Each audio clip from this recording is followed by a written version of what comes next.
Hello Xai'nyy of planet Earth, this is Xai'nyy. This episode is going to be about the Xai'nyy as a mojo reading instrument. When a mojo does anything, they're using their powers, their mojo, to do it. You as a Xai'nyy, that'll be the same thing. You'll be using your Xai, Ni, Vi, or Zi to do anything that you want with your life, and that includes reading mojo.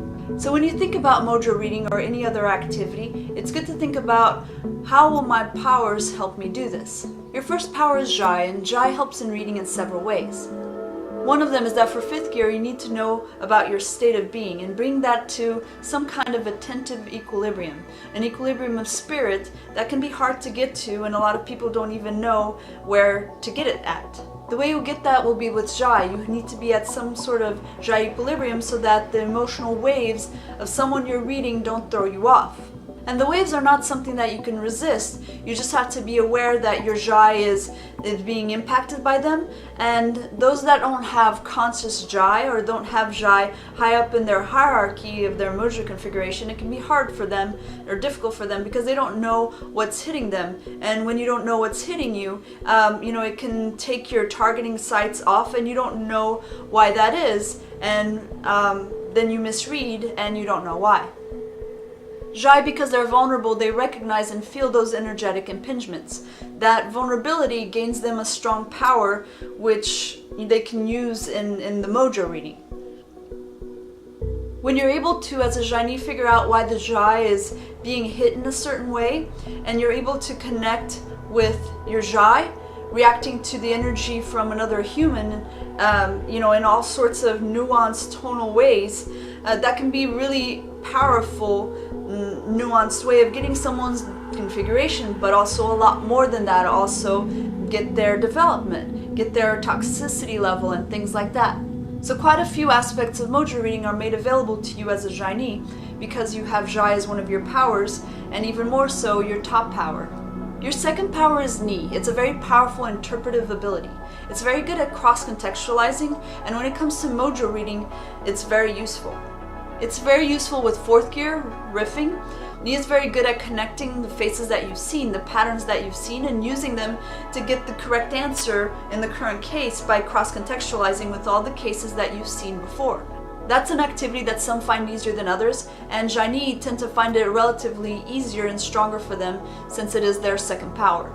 The cross-contextualizing, finding patterns, and particularly 4th gear riffing, that's something that you'll find that your Ni is good at. And so if you want to get into the action right away, I would check out 4th gear riffing and how it works. And also in a minute we'll talk about collaging. So look at those two to get into the waters, the mojo reading waters, the fastest. Those will be things that will be natural for you to be doing. So check those two out. 4th gear riffing with collage training is a very effective way for the Xai'nyy to become an expert at mojo reading. Next, for the Xai'nyy, you have Vi, which is offside power for you, and whenever you're talking about powers on the modulation side, you need to talk about fetishing. Because when you fetish on it, you're basically taking and putting energy into certain aspects of it so that it helps you with your larger storyline. Can be very beneficial. Question is, what are the best activities for you to fetish on as a Xai'nyy? How would you do that, and how rewarding are they for you? Mojo reading is going to be very rewarding for you as a Xai'nyy, and therefore that's something that you'll get a lot of energy from fetishing on with your Vi.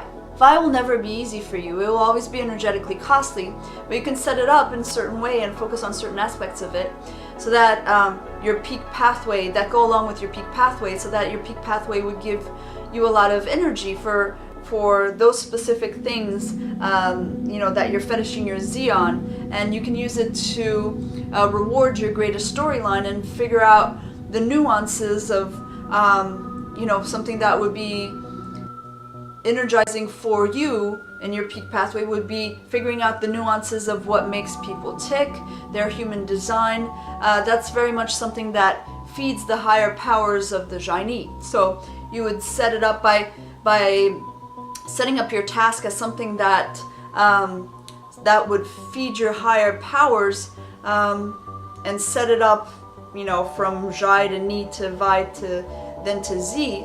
That would give more power to available to the use of your modulation powers like your Vi and then your Z. There are two important things that your Vi helps you with that help tremendously with mojo reading, and one of them is your ability to do collaging and also ability to save key things that you found in your travels that then you can use to cross-contextualize and everything else. Things that resonated with you, then you saw cross-contextualizations or patterns. Vi can be used to journal really great breakthroughs about your empathizing with others or your unique cross-contextualizations. You can stumble upon things in your travels and your journeys that you could think, oh, that was really helpful with my mojo reading or development or improving my psyche's health. So you are like, oh, okay, that's really good stuff.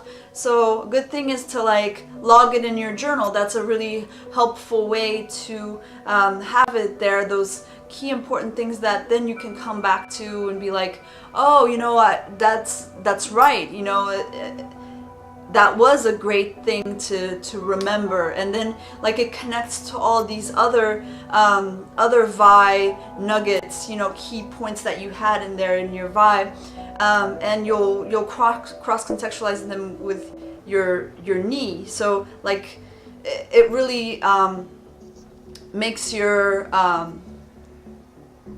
increases your powers potential, even your momentum powers potential. The fact that you log those key important things to remember. Vi also helps you store those important lessons, and this connects with the Xai'nyy here. Like for example, your Xai'nyy resonated that, you know, at this encounter, someone made me feel a certain way. And that's because of this, and that means something about life. And now you can store those life lessons in your Vi to have it there in your memory banks, so that you can call upon it and cross-contextualize it with everything else. And you know those are like special nuggets, special lessons that are really important to be able to retain, and your Vi allows you to do that. So that, you know, Vi helps you with that also, with collaging and journaling, and these are very powerful ways of capturing life lessons that were gained by cross-contextualizing through resonating with your personal values. So Vi is a very important power when it comes to mojo reading. Finally, Z is the polar power for the Xai'nyy, so more difficult to get to, and it will require more specialized fetishing. It's more expensive, but if you do it right, it really bonus stacks your character. So figuring out the human design, looking at the templates, looking at the HUD. So when I go Xai'nyy, Vi, and Z, you know what that is, and studying it and having those charts and graphs in your head, that would be really powerful for you when trying to get a system together that will allow you to mojo read. To be able to articulate those human psyche nuts and bolts in a systematic, universally understandable way is something that would be really powerful